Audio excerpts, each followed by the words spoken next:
నమస్కారం. ఈరోజు ప్రతి హిందువులు కూడా అత్యంత వైభవంగా చేసుకున్నటువంటి హనుమాన్ జయంతి.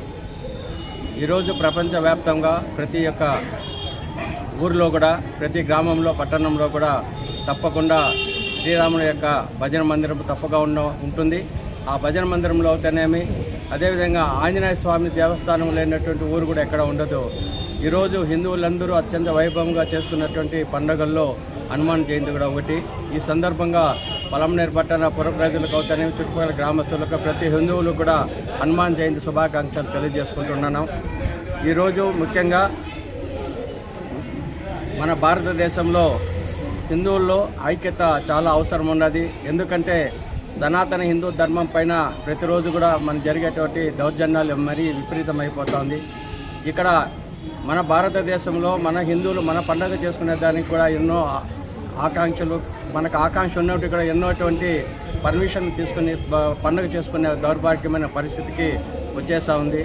ఇది ఇదే కొనసాగితే హిందూ ధర్మం కొద్ది రోజుల్లోనే వెనకబట్టబడి తర్వాత హిందూ ధర్మానికి ఇక్కడ చోటే లేకుండా పోతుంది.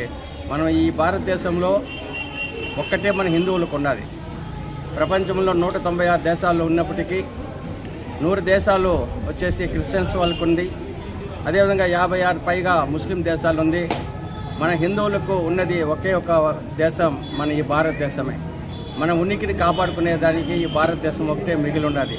కానీ ఈరోజు అఖండ భారతదేశం మనది. ఒకప్పుడు అఖండ భారతదేశం సుమారు 79 లక్షల చదరపు కిలోమీటర్లున్న భూభాగం ఇప్పుడు వచ్చేసి 9 దేశాలుగా విడిపోయి ఈరోజు కేవలం 37 లక్షల చదరపు కిలోమీటర్ల భూభాగమే మనకి మిగిలింది.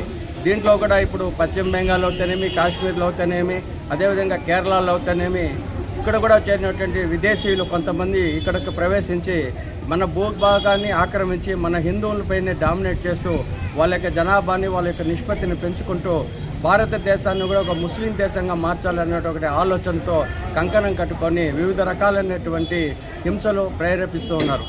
దాన్ని ఎంతో కూడా హిందువులందరూగా మనం అందరూ మేల్కొని ఐకమత్యంతో మనం సాధించుకోవాల్సిన అవసరం ఉంది.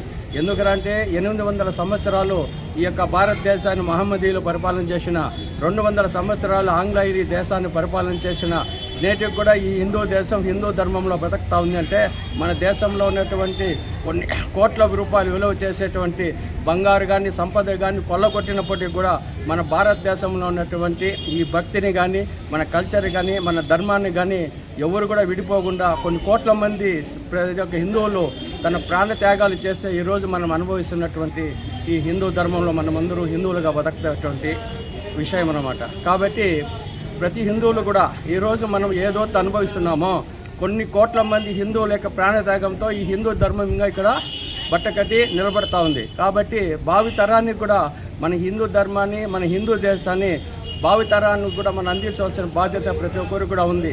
ఎందుకంటే అప్పటి నుంచి ఇప్పటి వరకు కూడా, అంటే 1000 సంవత్సరాల నుంచి ఇప్పటి వరకు కూడా జరుగుతున్నది ఏమంటే మన హిందూ ధర్మానికి మూలస్థానం దేవాలయ నిర్మాణం.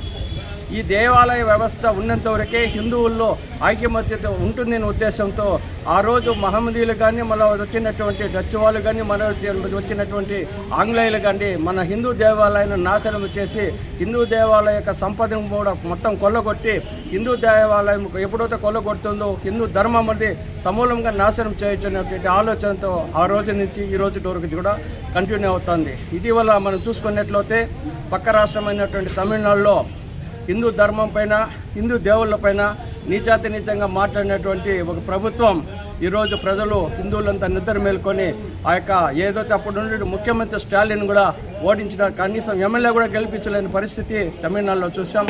అంటే హిందువుల్లో కూడా చైతన్యం మొదలైంది అనేటువంటి విషయం అర్థమవుతుంది. అదేవిధంగా పశ్చిమ బెంగాల్లో 15 సంవత్సరాలు ముఖ్యమంత్రిగా పనిచేసినటువంటి ఒక లేడీ, ఒక ఆడ మనిషిగా ఉన్నప్పటికీ కూడా అక్కడ హిందువుల యొక్క స్త్రీలపైన జరిగేటువంటి ప్రాణాలకు కూడా ఎక్కడ రక్షణ కల్పించుకోకుండా ఎక్కడైతే పక్కలోనే బంగ్లాదేశ్ను చొరబరుచుకొని ఇక్కడ కేవలం అధికారం కోసం వాళ్ళకు ఓటు హక్కు కల్పించుకొని తద్వారా తను ఎమ్మెల్యేగా ఏదైతే కొనసాగుతుందో దాని యొక్క మూలాలను కూడా తుడిచిపెట్టి ఈరోజు మమతా బెనర్జీ అనేటువంటి వ్యక్తి ఆమెను కూడా కేవలం ఎమ్మెల్యే కూడా గెలవలేని పరిస్థితి వచ్చింది. కారణం సనాతన హిందూ ధర్మాన్ని ఎక్కడ ఉన్నటువంటి ఆడవాళ్ళని కూడా, అక్కడ ఉన్నటువంటి ఆడవాళ్ళకి రక్షణ ఎప్పుడు కలవలేదో అక్కడ ఉన్నటువంటి హిందువులు కూడా మేల్కొన్నారు. సుమారు 90 లక్షల మంది ఓటర్లని దొంగ ఓటర్లుగా అక్కడ ఉన్నటువంటి పశ్చిమ బెంగాల్లో ఓటర్లే 90 లక్షల మంది తీసేసినారంటే సుమారు 5 కోట్ల మంది విదేశీయులు పశ్చిమ బెంగాల్లో వేశారు.